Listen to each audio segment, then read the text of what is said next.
Hey, I'm Mitch. And I'm Greg, and this is Sidenote, a podcast where every episode we tell stories and debate a controversial subject. And then we research and splice in all the science and mind-blowing shiznit throughout so you are entertained while simultaneously learning. Boo! Did I scare you?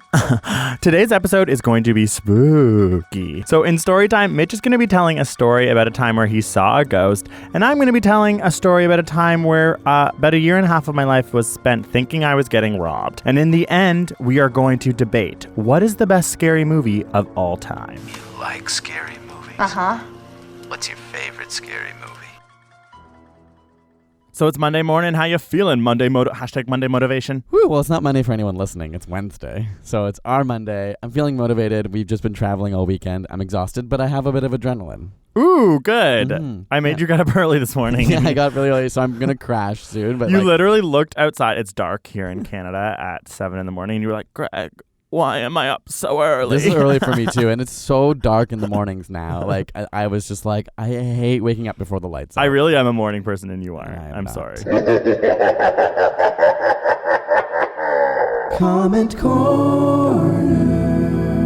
Okay, this comment is from H. That's their name on Twitter. H. It's at Wow. Poco a Rose, but they put their name as H. I thought they got the handle at H. I was like, wow. Yeah, that's kind of amazing. Okay, Minimalism is in. They look really cool in their profile picture. So, again, use the hashtag SideNote Podcast to get in contact with us, and we will read it potentially on the show. So, this person wrote, okay, but Greg somehow actually won that debate for Mitch with the environment stats LMAO. Oh, hashtag SideNote Podcast. Yeah. So, I did really help Mitch because I was like, why isn't he coming after the environmental aspects of coffee and caffeine? And hey, that's on you if you help me win. Like, I'll take a win however I can get it, girl. can you help me this week, please? We'll see. Oh, what did we learn this week? This week I learned something that may seem obvious. I feel like I say a lot of science studies are sort of obvious, but it's always nice to have this reinforcement. So this is especially for people with social anxiety or different forms of anxiety, which I feel like I have, so I was like connecting to it. And what the study found, I'm going to tell you the result first, it's that anxious people, when they know that over ruminating doesn't help, like thinking their problems, they actually perform better. So, for example, in this study, they gave participants the challenge of giving a 3-minute speech, but a few days before they had to give this speech, they sat them down for a 15 to 20 minute intervention to remind them that over anxious thoughts or planning for negative events are actually harmful and don't actually benefit you. Because that's one of the biggest problems for anxious people, is that you're like over preparing in your brain. You're thinking of everything that could go wrong because you think it's actually beneficial. You think it's useful. So just telling them that that's actually not helpful. Yeah, because studies have helps. shown that like over anxious thoughts actually impact your performance, and reminding someone of that helps them. That's kind of weird because you are like that, and I always sometimes try and remind you, like, Mitch, it doesn't matter, but sometimes you get upset and are sort of like, that doesn't help, but now it's like, it does. It does. I think it depends on the context, and it's like, you're my partner, so sometimes I feel like, you know what I mean? It's a different type of relationship, but it is helpful. I've had to remind myself, because sometimes I do feel like I just want to be super prepared, but there are some types of behaviors, I think, where you're just preparing for things that are never even going to happen, and you're just giving yourself Well, it's because also, like, when people are anxious or depressed, like, there's a famous thing to say, don't just say stop being anxious or stop being depressed, which is kind of what this is sort of saying. And a little bit, but I think when you sit down with someone and talk through, not just saying don't be anxious, but preemptively, saying, hey, like, here's some evidence that shows like these thoughts aren't going to help you. Yeah. What you're thinking about isn't actually going to get you the result necessarily. So I think that's what I need to use more as the word evidence when I try and say that to you. True. Mitch, evidence says you need to chill the F out. Okay. All right, what did you learn? So I'm reading a book right now called Behave, which is like anything I've been tweeting on Twitter in the last 2 weeks has been because of this book. It's amazing. It's a famous book, like one of the bestsellers of last year. It's gigantic. So whenever I look at it, I'm like, that's like bigger than a Harry Potter book. I feel so smart when I'm on the subway reading it. I'm like, yeah, this is thick. Oh, we're at 800 pages and it's nonfiction. Okay. What I learned is that 95 to 99% of our time as human beings, like as hominids on this planet, have been spent as hunter-gatherers. So the fact that we even like live and have agriculture is like such a recent thing when it comes to evolution. Whereas, I mean, it's all we've known in our lives. I feel like we think it's normal, but from like a hominid perspective, it's like a blip in time. Hunter-gatherers were actually quite peaceful. Like, I think a lot of the time when it's pitched to us, we're pictured that they're like these like angry, like violent things. Yeah. But because they were nomadic, they didn't have possessions. And a lot of violence has come out of the fact when people stopped being nomadic. Like when they stuck around, like even when they found hunter-gatherer societies that stuck near like water and like a bunch of berries because it was like a sweet place to stay. Berries. This berry tree's great. Everyone wants it though. No, exactly. And when they stuck still is when they would find remnants of like violence. Yeah, that makes sense because like the fighting for land and things like that wouldn't have existed when people were nomadic. Exactly. And also, and now that this is just all about hunter-gatherers for today, I'm going to be a little fast before we get into our actual topic. But also they found out when it came to caloric intake, they found out that women who gathered like the berries and the nuts and things like that would contribute like 80% of calories to the actual like group, whereas the meat, like the hunters that the men went out and got the meat, it was actually like almost like not very useful when it came to actually like the calories that kept them alive. So again, women, the backbone of society when it came to being hunter-gatherers. Story time. Story time. Story time. Story time. Today we are talking about scary movies. Ooh, a little Halloween episode. I guess this is coming out on Halloween. So for my story, I want to tell like a very scary experience that I've had in my life. It's not from a movie, but I just thought it was like worth telling. And it is that I used to go to Florida a lot. So my family would. That is scary. Terrifying. That's the end of my story. I would show up in Florida. My grandparents would go for a part of the year as they got older, so they had a house there. What are they called? Snowbirds? Yeah, something like that. In that. Canada, it's yeah. when older people escape to Florida / Arizona. Because it can be kind of dangerous for elderly people to be on slippery ice, or like it's harder on their bones and stuff like that. Winter is a nightmare. They loved going there. Went down there most years when we were young, and one year, because a lot of us would be in this house, I was sleeping on the pull-out couch. And in the middle of the night, I woke up and I could hear my little brother crying in the other room. Creepy. Yeah, and I was like, oh, that's weird. But then I heard my mom get up out of her room and go to the room. How old was your brother? I'm picturing him now. I'm like, he cries? No, yeah, I don't know. He must have been under 10. And I was probably like 14 or something. I honestly don't remember what age I was. So I hear her go, and then I hear her get really concerned, and so I start getting a little bit scared because I'm like, what's going on? So I start looking around, and then I look at the end of my bed, and there's literally a shadow in the shape of a man standing at the end of my bed. And so my heart starts racing because I'm young, and I'm trying to look. It's so dark. I'm like, is that my brother or my dad, or is that something weird going on? And then you're in Florida, might I say? Yeah, I'm like, I don't know how many robberies are here. I'm 14 in Florida. I'm really scared. Guns everywhere. Guns everywhere. But yeah, then suddenly I realize I cannot move. I'm literally paralyzed. Oh, you have that thing? This this demon at the end of my bed literally comes onto my bed, reveals his form as some scary man, and sits on my chest. Like that famous painting, The Nightmare. Literally, and I'm trying to scream for help, knowing my mom and brother are just in the other room, awake. Ew. And I'm going trying to scream so bad, and then all of a sudden, gone. And now I'm awake. So I guess I was experiencing sleep paralysis mixed with a night terror, which I then went on in my life to have many night terrors, which you know. Yes, Mitch will shoot out of bed and be like, the bus is coming, and scream, and I'll be like, what the F? It was a lot. Yeah, I remember. Worse. Yeah, I don't have it very often I feel like anymore. you haven't but oh my God, it was horrifying. You would sleepwalk. I don't sleepwalk that often, but I you've gotten out of your bed and been and often I remember, it's not I forget. So that bus example, I was in bed with Greg, and I remember waking up and seeing a city bus in our room, but it made sense, and I was like, oh, we have to get on the bus, and then you went what? And then I woke up and everything disappeared, and I was so embarrassed that I was like, nothing. And didn't you once when you were staying at my parents' house scream yes, oh my God, murder? I won't, this will be short, but I literally woke up, thought I was trapped in an iceberg. The first time I ever slept at Greg's parents, was slapping the walls trying to get out, yelling. And I was this. Then I woke up, and then in the morning you were like, did you guys by any chance hear screaming and crawling and I was scraping on the walls? And we were like, anyway. Oh, okay, good, you did. No, we didn't hear it. Okay, good, you were safe. But yes, night terrors, it's not fun. I'm surprised you ever even go to sleep. Truly. Imagine laying in bed, getting closer and closer to falling asleep, when suddenly you feel something pressing hard on your chest.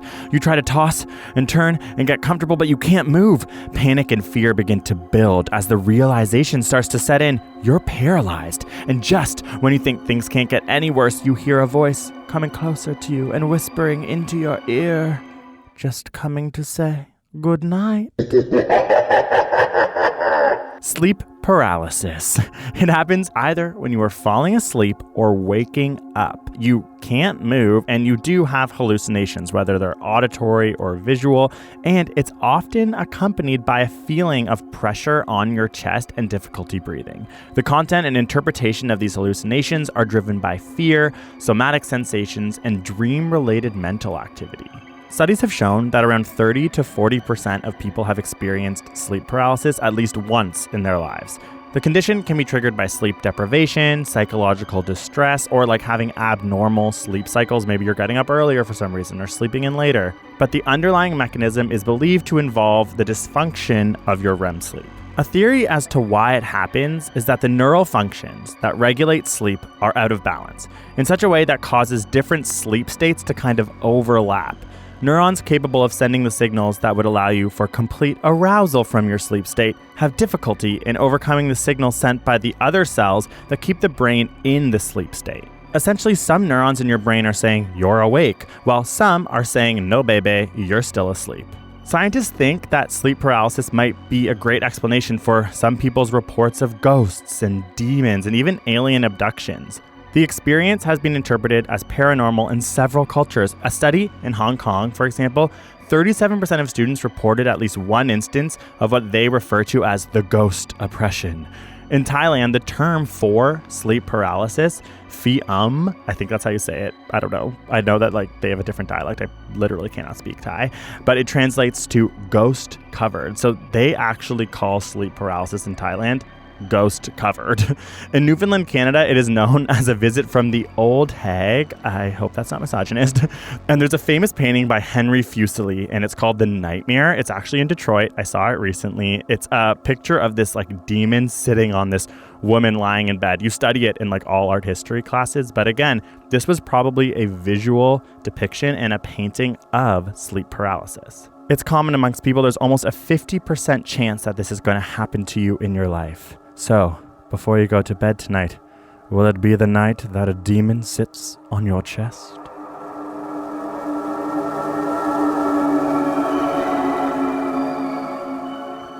So my story is related to night and terror, but in a much different way.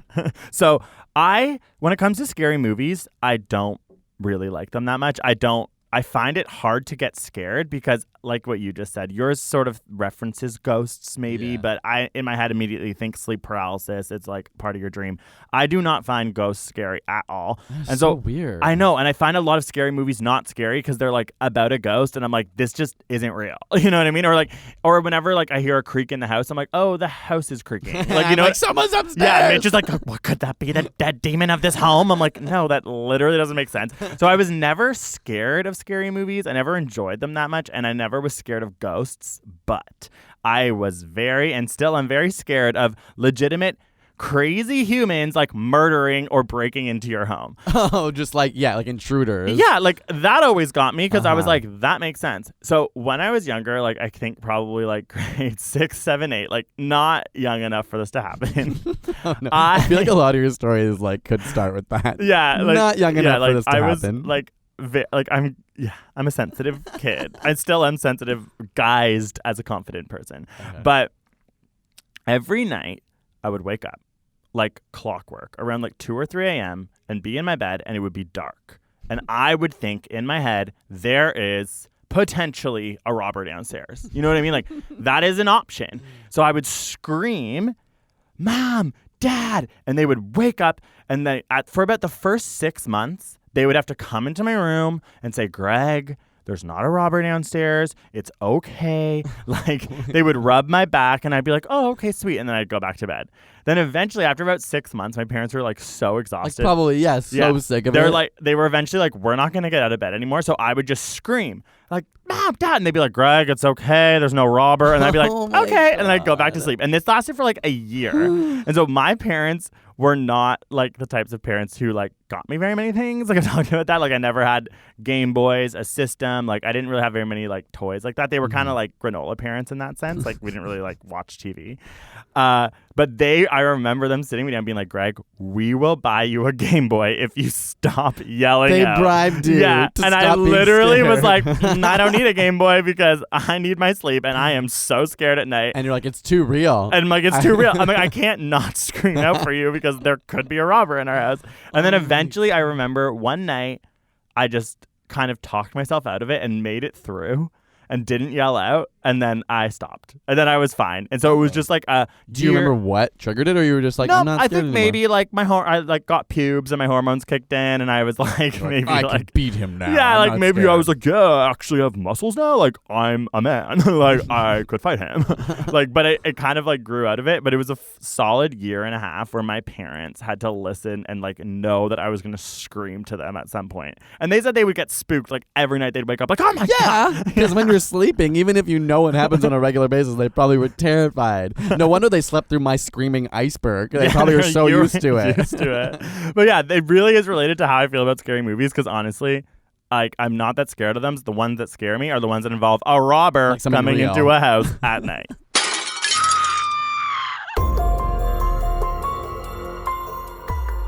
As the days get shorter and the nights get longer, you might expect that the number of break-ins would go up. However, most break-ins actually happen during the day. While it's true that some burglars use the darkness of night as cover, people leave their homes more often during bright weather. And 60% of burglaries actually happen between 6 a.m. and 6 p.m. according to the FBI. In 2016, on average, $2,361 worth of money and goods was stolen per home, per burglary. And you might expect that most break-ins happen in states with busy cities like New York or California. But the U.S. states with the highest rates of burglary are New Mexico, Arkansas, and Mississippi. When Greg was a kid, he actually had a lot more reason to be scared of someone breaking in because there were actually 48% more property-related crimes in 1993 compared to in 2016. Crime rates continuing to fall is a good thing, but there is some reason to be skeptical. Most crimes are not reported. According to the U.S. Bureau of Justice Statistics, in 2016, only a third of property crimes, like break-ins, are reported. The reason people didn't report crimes is they felt the police would not or could not do anything to help. And unfortunately, it's true. Only 18% of property crimes reported are ever solved.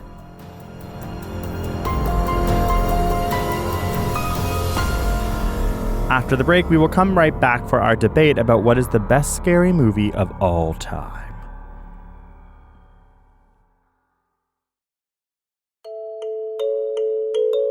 Friends, we officially have our first ever sponsor for the Sidenote podcast, and we're so excited about it. Look at us growing up. So today's episode is sponsored by HelloFresh, which is a meal kit delivery service that shops, plans, and delivers step-by-step recipes and pre-measured ingredients so you can just cook, eat, and enjoy. It's super convenient as it's delivered right to your door, which I loved, and the recipes are only around 30 minutes each, meaning you don't have to spend the entire night living in the kitchen. Not to mention, it'll help you get out of your meal rut and start cooking out of your comfort zone by discovering new delicious recipes in each week's box. This week we tried the coconut dal with spinach, which was honestly amazing. I grew up in a half Indian family, so I was curious to see if they could pull it off, but the spices and flavor were incredible. I was obsessed. It was also so easy to make. Like, I love cooking, but sometimes it takes me hours of organizing and prep and going out and getting all the things. So this was just a truly fun way to make a delicious meal with way less hassle. You need to try it out. For a total of $60 off, that's $20 off your first 3 boxes, visit HelloFresh.com/SidenoteSixty and use the promo code SidenoteSixty. That's SIDENOTE 60. Thanks again to HelloFresh.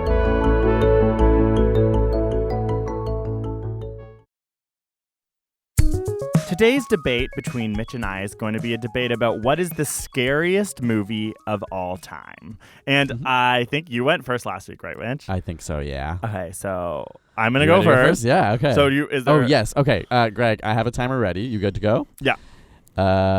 Start now. Okay, so I think that the scariest movie of all time is The Shining. Okay. I knew it. You're going to pick that. Wait, really? Yeah, I was like Okay. a huge Stanley Kubrick fan when I was trying to like not be perceived as out and gay. Wait, why is he? I feel like it's kind of like a cool dude thing to do. Anyways, oh my God, this is debate. Okay, so The Shining, the premise. It's about Jack Nicholson, who's like at a hotel in, very important to me, the middle of the woods. Like the beginning scene really lets you know that they are in the middle of nowhere. And that helps with my creepiness. The winter is creepy because that's where it like culminates, is obviously in the snow. Scary. So Jack Nicholson is like a dad who's there to like write a book, and then the wife and son show up in this isolated sort of hotel to kind of visit him for a while, and then things go awry. And so reason why I think this is so scary is that what I really don't like about horror movies is when they sort of keep you unaware of what the scary thing is, and then once you see it, it kind of takes away a lot of the mystery for me. Like One minute. Oh my gosh. Okay, I find signs effective, but then once you see the alien, it becomes less effective. Actually, oh my God, okay. 1 minute. Okay. Well, less now. Okay. Oh my God. Okay. So I find this movie so creepy. You kind of know from the beginning what's going to go happen, which is that Jack Nicholson's going to go crazy. They kind of let you know that's the plot the whole time. The music is incredible. There's all those like, those violins like being plucked and like so creepy. So the whole time you're kind of on edge, and creepiness from a scientific perspective is like designed when something's a little bit off. And that's what this whole movie is. Like the little girls that you see that everyone talks about being so scary, when you look at them, you're like, wait, what's the intention of these girls? Like everything is like misplaced, which allows you to feel so on edge the whole time, which is something that I found amazing. I found the weakest part, like the last 5 minutes. Up until that, I found this whole thing scary. 10 seconds. They say that's why masks are scary. Are creepy because the intention of the person is hidden, and this whole movie is just a giant mask. 3. Oh, you're done. Okay. Time's up. Good job. Okay. Yeah, The Shining is a really good movie, but I can't believe I spent better. time talking about how Stanley Kubrick was a part of masculinity. What am I doing? Is that true? I don't know. I think so. I just like everyone has like a Stanley Kubrick phase, and then when I watch his movies now that I'm older, I'm like, these seem like very misogynistic. Okay, I am ready for my Mitch, debate. What do you think the best scary movie is? Start now. I have chosen the movie Saw. So it is What? one of the most successful horror franchises of all time. It has 8 movies with a total domestic gross of $454 million across the movies. If you don't know anything about it, let me just say M. Night Shyamalan. It is literally the best twist series. They invented the twists of horror films. The whole movie. You might not know the plot. There's a lot of different plots, but it's about like, there's lots of gore. They're killing people. They're putting people in torturous situations. But there's always some crazy twist at the end that will literally blow your mind every single time. Yes, okay, I'll admit they get progressively worse. But the first ones are really original ideas. And up to 3 and 4, like, they're all interconnected movies, which you don't realize till the end of 4. And then, like, they create a massive twist around the fact that all these movies are happening in different time periods or at the same time. #spoiler. And it blows your mind by the end. It also has a beautiful message, which is appreciate your life. And if you don't, a man will come and put you in a worse situation to make you appreciate your life, because you're going to be afraid you're going to die, and he's going to be like, well, this is because you didn't appreciate your life. So what a beautiful message. Who knew that a horror film could do that? It also has every quality a horror film needs. There's a ton of suspense. It's a thriller. There's jump outs, jump cuts. There's an iconic character or two. So Jigsaw, the bad guy, but also his puppet Billy. Like, you know what that looks like. Everyone knows the Saw characters. It also has Carrie, I don't know how to say his name, Carrie Ulwes, the guy from Robin Hood Men in Tights and from The Princess Bride. So like classic. Oh, sweet. Classic cast. 20 seconds. The actors had no rehearsals. They literally, because it was on such a tight budget, they had to just go on scene, read their lines, and do them, which adds to like a sense of it being like real and authentic. But also shows that an idea doesn't have to rely on so much money. It can just be a good idea. So I just thought that's an amazing thing. 5 and seconds. It's an amazing contribution to the horror genre, if not a defining contribution. Thank you. What? Oh my gosh, Saw. I can't believe I didn't think about how you're going to choose Saw. Of course you chose Saw, because you used to always make me go to every Saw movie every Halloween. Because they're so good. And I thought, it's not about ghosts, so maybe it should scare you Actually, too. you're right. So the one thing that I like about both of our choices is it's about real men going crazy. Oh, and that was another fact that's from mine. true. Classically, in horror films, women die the most, but only men die in Saw.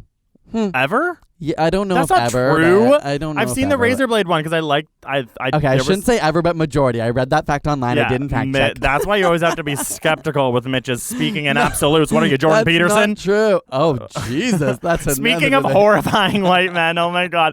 Imagine I was like, my scariest movie is Jordan Peterson's existence. It's like 2018, yeah. the movie. Like literally though, he is such... Oh my God, if you're you're getting off topic. No, but if you were a screenwriter and trying to think of an inspiration as a horror like character that would work, Jordan Peterson is such a his Write it. Cash in on that. Cash in on that. But give me money. Okay, so I want to know though, without this has nothing to do with your movie choice, but why don't you find ghosts scary? Because I don't believe in them. But neither do I. But I'm still terrified of them. That doesn't make any sense. Maybe because to me. I grew up in a more my family's not mysticism, but but yeah, they always your mom told and sister ghost go to stories, psychics and stuff. I think even though I'm science minded, that still kind of lingers in me. And so when I'm in a scary position, in the dark or something, I look around and I'm like, what if they were right? And then I'm scared. Yeah. Whereas my parents are literally like, there's no such thing as ghosts, go to bed. But then when I'm like, is there a robber? They're like, no, there are robbers. Whereas so my parents would be me. like, we'll always protect you from robbers, but we can't help you from the devil. Oh yeah, I also grew up Catholic, so maybe that impacts it. A man checks into the famous Biltmore Hotel in Los Angeles. As he steps into the elevator, he realizes he is not alone, that there is a beautiful young woman with shining black hair in the elevator riding with him. As they reach the 6th floor, she steps out, but then quickly turns around, visibly terrified. She looks back at the man and mouths, "Help me," as the elevator doors slide closed. The man quickly presses the door open button and the doors open, but the woman is nowhere to be seen. He searches the 6th floor, but the woman is gone. The next day, the man is wandering downtown LA and enters a used bookshop. On the cover of the first book he sees is the face of the woman in the elevator. He flips through the book and discovers it is Elizabeth Short, but that she died in a brutal murder in 1947 and was last seen at the Biltmore Hotel. Submitted for the approval of the Midnight Society, I call this story The Tale of the Black Dahlia. The murder of Elizabeth Short, referred to as the Black Dahlia, is one of the most famous unsolved murders of all time. Time and time again, there have been dozens of accounts of her ghost wandering the halls of the Biltmore Hotel. But why? Why have so many people seen the ghost of the Black Dahlia? Studies have shown that when people are told a place is haunted, more people reported unusual experiences. For example, a 2002 study found that believers in ghosts were more likely than non-believers to report unusual phenomenon while touring a site in Britain with a reputation for being haunted. Another study demonstrated that hearing or reading about ghosts, especially when the story came from a credible source, was enough to increase paranormal beliefs among participants. Neuroscientists hypothesize that our brains believe in the paranormal because we love to seek out patterns, even when there might not be a pattern. Our brains like to believe that everything happens for a reason. So, in the case of the Black Dahlia, that is an unsolved mystery, the fact that there isn't any answer increases the likeliness that we will believe that ghosts are involved. The Shining's a good movie, but You didn't love it, I remember when I showed it to you, and it kind of made me upset. because I think it's good, but it honestly didn't scare me that much. Maybe because to me it was a little outdated. I can appreciate that at the time it's a classic film that probably helped define the genre, but to me it's not that scary. I think what I found the most important about The Shining and why, again, as I said, I'm not that scared by scary movies, is that it is creepy. So the thing about The Shining is I think it's more creepy than scary. Like the way it's filmed, a lot of the time you're unsure why you're even looking at things. It zooms in a lot without like the music changing or anything. Like it just like will zoom into something like randomly. So I feel like the whole time that I watch it, I'm on edge, and the music will build like for nothing, like for like him when he's just like walking down the street long and slowly, and you're kind of like building a lot of suspense. Yeah, and it doesn't necessarily ever do that like pop out thing. Like when it does sometimes, but it's scariest when it isn't. You know what I mean? Right. Sometimes a lot of scary movies rely on that trope of like and then you're like, okay, that was a little bit cheap. Whereas like one of the scariest parts is when Jack Nicholson. When the wife kind of realizes Jack Nicholson's gone crazy, like he's been writing the same word as his novel, and he's kind of like, well, what? I'm actually just going to kill you and our son. And it's like long. And usually that's the part of the movie where you're like, oh, okay, I now get what's happening. It's less scary, but it makes it more and more scary. And you know what's going to happen the whole time. At the beginning, they say, you know, back in the day, a man went crazy and killed his wife and son. I do think that's an and you're kind of like, thing oh when, my like, God. You know it, but it's still, that makes a movie really rewatchable because when scary movies rely so much on the twist. But no, Saw's an exception, but I mean in general when movies like rely just on a moment or just on the reveal of a character, you're right. Then it's like you don't really need to rewatch it and you can't be as scared ever again. Whereas with true suspense, like you can rewatch and it's the creepiness. I can get behind that. Japanese-owned website RakutenPlay.com actually said statistically that the Here's Johnny scene was considered the scariest scene of all time. They tracked like their pulse and determined like and showed them different and every scenes. other person's pulse for every scary movie since, or maybe like up to that. Yeah, they obviously used a certain amount of movies, but their hearts were racing the most during the Here's Johnny scene, which is obviously an iconic scene for a reason. Yeah, I guess I'm just like, what's the iconic Saw scene? Sometimes Mitch? my only criticism would be like I can understand making false. Like, I feel like sometimes those movies make false suspense by using music to things that aren't even happening. And sometimes that can be like a cheap move in my mind where like music is such a tool and a lot of scary movies use it in a bad way where they just use it to scare you for no reason to like lead up to almost like a joke. You know, like, oh, you didn't actually get scared. I don't think The Shining does exactly that. No, it like, makes joke, it creepy. Bait and switch. But and also it was made in 1980 and it created it. We all know the scene. A woman, oblivious to her imminent demise, languishes in the shower. Suddenly, the camera pans slowly to the left as we notice a shadowy figure creep up behind their unsuspecting victim. The figure throws open the shower curtain, a savage knife raised above their head, and all we can hear are these loud violins shrieking as we tremble in fear.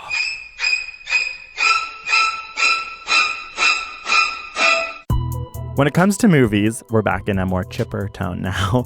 Music is especially important for the horror genre. It's said to actually have a physical aspect of what makes the movie scary. It's designed to, on its own, create a physical response in the audience. When you think about the music for movies in general and for horror movies, there's sort of two rules that you need to think about. Is the music that you're listening to foreground music, something you pay attention to, or is it background music, something that sets the tone but you're not really aware of it? In a lot of horror movies, they aggressively draw attention to the music because it can build that tension. The violins in Psycho, which was the scene from earlier, that's a really old movie, but it's an iconic scene. I've literally seen that scene, but not the movie. But there are violins in it that help to set the scene and create the tension. There's also the violins that I'm referencing to in The Shining.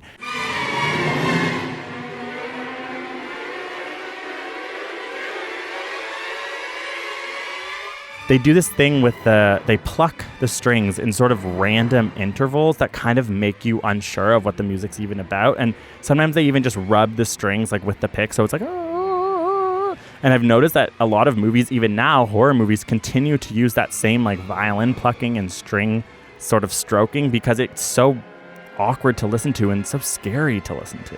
Those pluck string noises are called stingers, and a lot of the time in horror movies when there's a jump scare, it's accompanied with these audible stinger noises. Another thing that horror movies do is they use music that would not really be appropriate in the situation. So it creates this like weird sense of things not fitting. A great example would be when they use children's nursery rhymes like in horror movies. So for example, in Evil Dead, they use Ring Around the Rosie. In Nightmare on Elm Street, they use 1, 2, Freddy's Coming for You. Like, it's that juxtaposition of something that usually has to do with being young and innocent with this horrifying scene that can really make you feel uneasy.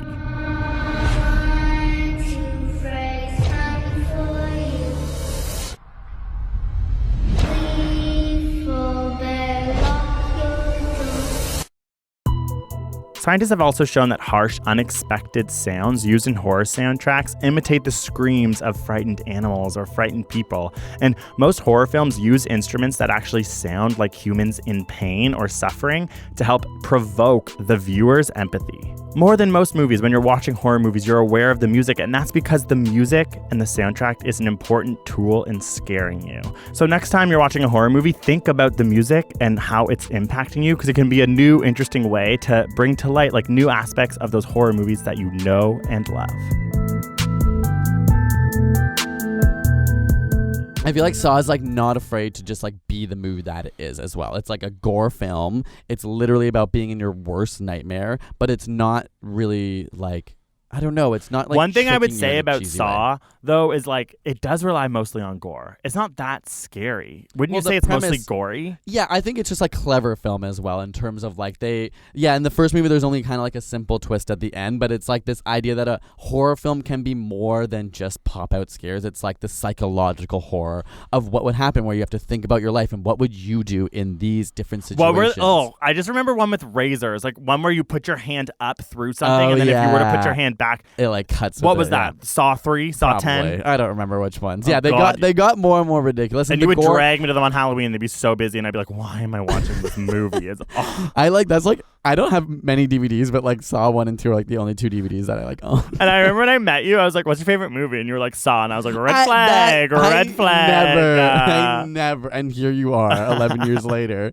I never said Saw is my favorite movie. I might have been my favorite horror film. Whatever. You brought it up a lot. Anyways, defend it, Mitch, because I'm right now. Okay, because it's amazing. And like I said, obviously other people thought it was so amazing because it made so much money, and it's one of the biggest horror series of all time. You're right. Like I do remember going to the openings and being like, why is it packed? Like literally, like the premiere of like Lord of the Rings was just as packed as Saw. Saw 3 in its prime. Yeah, I don't know. By Saw 8, I was even giving up. Saw by then, 9 is going to be straight to DVD. Yeah, but no, I just feel like you want to go to a film. You want to just like feel it's a movie that you can feel. It's fun to be with an audience, right? Like it's fun to watch it alone, but when you go to the theater, I love theater movies when you get that audience reaction. Like Get Out is another amazing horror film where you kind of are laughing with everyone but also screaming with everyone, and I feel like Saw has that. Everyone's having this like really visceral reaction and verbal reaction at the same time, like a group thing. Yeah, and that it kind of adds to like the experience for me, whereas like a lot of movies I don't feel like you have to see in theaters, but like Saw and many horror films are like really fun in theaters. I'm really happy though that we did both pick movies where people go crazy. I really do think that is the scariest thing. Another great horror movie is this movie called High Tension. I think it's French, but it's the same thing. It's like this girl goes to a house for like a vacation with her friend and her family. Like, you know, sometimes you could find yourself at your friend's family's cottage. Right. And then literally a man I didn't find that one that scary either. Like comes and starts brutally killing them all, and I'm like, that's what would happen if you went to a rural house. Weird. I wonder what that difference is between us, because I'm just like that doesn't. Because you're actually scared stuff of ghosts. stuff about like but are spirits and demons. But are you stuff scared of freaks me out. torture? Like Saw? Well, I'm more like scared when I'm in a dark room alone. I know does that happen in Saw? No, but I'm just trying to relate it to your favorite. Like it's about like, well, yeah, Saw's not about ghosts, so I don't know. This isn't like approving my point, but I'm just so curious about why you're not scared of this, because like in a dark room alone, I know a robber's not going to show up, but like some magical demon could appear. Like if there were Mitch, such I think a thing. you just believe in ghosts. Like I think you just need to like accept that. Because I'm like, what do you mean? I'm like, no, a magical thing can't appear, but maybe a robber hid in my closet and is gonna jump out and stab me because for fun, for sport. I guess. Well, I was just started watching that like Netflix series like House on Haunting Hill, and like I think you would hate it, but like I love it. Is it about ghosts? It's about like a haunted house. Yeah, no, so it's about like ghosts and spirits and stuff. Yeah. But yeah, to me, because they can do anything. You don't know what they can do. I can predict a Mitch, robber. you believe in ghosts. Okay, like you fine. need to I believe in ghosts. that. You're an atheist who believes in ghosts. Yeah, okay. Well, we don't know. Just because I'm a scientist doesn't believe like spirit couldn't exist, just because we haven't captured it with any measurable devices that we I love have. how you're like, my family kind of was into mysticism, but I'm not. But then here you But are I going believe in on and on. I also I might not believe in ghosts, but I do believe in Matilda powers, and I think I have them. Well, that's the same as me, like Jedi powers. Like I have them, I just don't want to show off. I can definitely move things with my mind, but I don't believe in ghosts. Okay, I think that's our debate for today. I mean, it's Halloween time. Go watch The Shining. Yeah. Go watch Saw. Go watch both. Go Let watch us your know. favorite Halloween/scary movie. And I actually want to know what your, because I love finding scary movies. So That's true. Let us know, because there's so many bad ones. There really are a lot that you're just like, that was a waste. Hashtag Sidenote podcast. Let us know which movies we should watch on Halloween. Yeah, we will, because this is going to come out on Halloween morning. So by Halloween night, I'd love to have some suggestions. And I think to the get scared. comment we read next week should just be whoever gives us the best advice. Yes, agree. All right, thank you guys so much for listening. Again, use hashtag Sidenote podcast or follow us at Mitchell Moffat at Watch Me PLZ. Yeah, we'll talk to you next time. Peace. Bye.